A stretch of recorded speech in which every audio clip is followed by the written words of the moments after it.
Varanasi link media. Varanasi link media में आपका स्वागत है। आइए देखते हैं शहर की प्रमुख खबरें।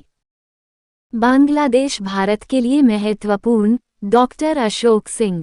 वाराणसी के मलदहिया स्थित सिंह मेडिकल में डॉक्टर अशोक सिंह ने कहा कि एक और तख्तापलट झेल रहे बांग्लादेश की पूर्व पीएम शेख हसीना ने इन दिनों भारत में शरण ली हुई है। आरक्षण में कोटा सिस्टम के विरोध में शुरू हुई हिंसा तख्तापलट तक पहुंच जाएगी, ये तो खुद शेख हसीना ने भी नहीं सोचा होगा। प्रदर्शनकारियों की मांग के बाद शेख हसीना ने अपने पद से इस्तीफा दिया और तुरंत भारत के लिए रवाना हो गईं। शेख हसीना और भारत की नज़दीकियों को देखते हुए उन्होंने भारत में शरण लेने के बारे में सोचा। ये बात कई विशेषज्ञ कह रहे हैं, तो वहीं कई लोग ये सवाल भी उठा रहे हैं कि बांग्लादेश, जो कि एक मुस्लिम देश है, वहाँ की प्रधानमंत्री ने दुनिया के किसी मुस्लिम देश में ना जाकर भारत में ही क्यों शरण ली? क्यों वो धर्मनिरपेक्ष देश भारत में आई? इन्हीं सब मुद्दों को लेकर राजनीतिक विशेषज्ञ डॉक्टर अशोक सिंह ने वाराणसी लिंक मीडिया से वार्ता करते हुए कहा कि बांग्लादेश भारत के लिए महत्वपूर्ण होना। आइए सुनते हैं डॉक्टर अशोक सिंह ने। इस वक्त हमारे साथ हैं राजनीतिक विशेषज्ञ डॉक्टर अशोक सिंह। डॉक्टर साहब, बांग्लादेश में जो घटनाएं घटी हैं, इसको लेकर आप क्या कहना चाहते हैं? देखिए, बांग्लादेश को आज़ाद कराया हिंदुस्तान ने, और उस समय से लोग लगे हुए हैं कि किसी तरह से संबंध जो है उस देश से जो है बढ़िया बना रहे। मुजीबुर रहमान जी थे, चूंकि आज़ादी उनके समय में मिली तो उनका परिवार जो है पूरा भारत से जुड़ा हुआ था, एक आत्मीय लगाव हो गया था, क्योंकि उन लोगों को बहुत लोग मारे गए थे। सिर्फ यही शेख हसीना जी थी जो विदेश में थी, इसलिए बच गए थे।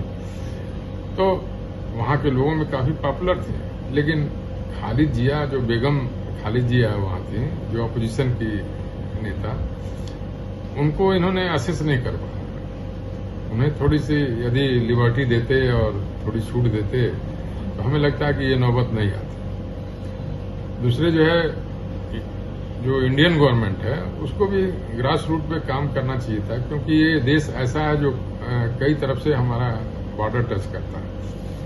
तो इस देश की भौगोलिक स्थिति ऐसी है कि उसको हमारे साथ अच्छा संबंध होना बहुत आवश्यक है। आप देखिए ही पहले बांग्लादेश में जो कुछ हुआ, सारे जो है आज बंगाल में हमें लगता है कि 30% 40% आबादी बांग्लादेशियों की है, जिसके सहारे टीएमसी जो है चुनाव जीत रही है। और इसीलिए बहन जी जो है अपना लगी रहती हैं कि कहीं इन सबों को कोई बाहर न कर दे, भाजपा वाले कहीं बाहर न करें, फिर बांग्लादेश न भेज दें, क्योंकि वही इनका मजबूत वोट बैंक है, जिनको ये सपोर्ट की हुई हैं और प्रोटेक्शन दे रहे हैं। अभी फिर संख्या बढ़ेगी, अननेसेसरी भारत पर एक लोड बढ़ेगा। ऐसे ही पश्चिम बंगाल का विकास जो है रुक गया है, क्योंकि नीति आयोग की बैठक में लोग नहीं जाएंगे, हमेशा एंटी काम करेंगे।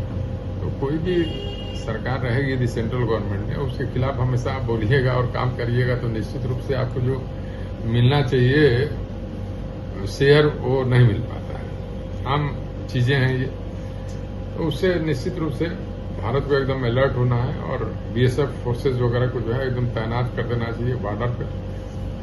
सुरक्षा से ज्यादा जरूरी है कि फिर से बांग्लादेशी इस देश में न घुसे, क्योंकि वो सुरक्षा के लिए आगे चल के वो नुकसानदेह होते हैं। अभी किसी तरह से कंट्रोल हुआ है इस 7-8 सालों में, किसी तरह से नहीं थी। यहाँ भी आप विद्यापीठ के बगल में ही देखे, सारे बांग्लादेशी जो है लगा के रह रहे थे, और जितनी चोरी चमारी होती थी ज्यादातर वही इन्वॉल्व थे। तो जब आएंगे भूखे नंगे आएंगे, उनको कुछ नहीं रहेगा तो लूटपाट करेंगे, यही सब काम करेंगे। इसलिए उससे बचना है, और भारत सरकार को चाहिए कि जो वहाँ अपने भारतीय लोग हैं, चाहे वो किसी जात के हों, विशेष रूप से हिंदू जो मंदिरों को जला रहे हैं, उनके प्रोटेक्शन के लिए बाहरी अंतर्राष्ट्रीय एक दबाव जो है उस जो लोग वहाँ नए नेता उभर के आए हैं उनके ऊपर बनाना चाहिए, कि ताकि जो है ये एंटी हिंदू वाला सेंटीमेंट जो है वहाँ खत्म हो और एंटी इंडियन वाला सेंटीमेंट खत्म हो। भारत को अगली सरकारों से भी वैसा ही संबंध रखना चाहिए जैसा वो शेख हसीना के साथ।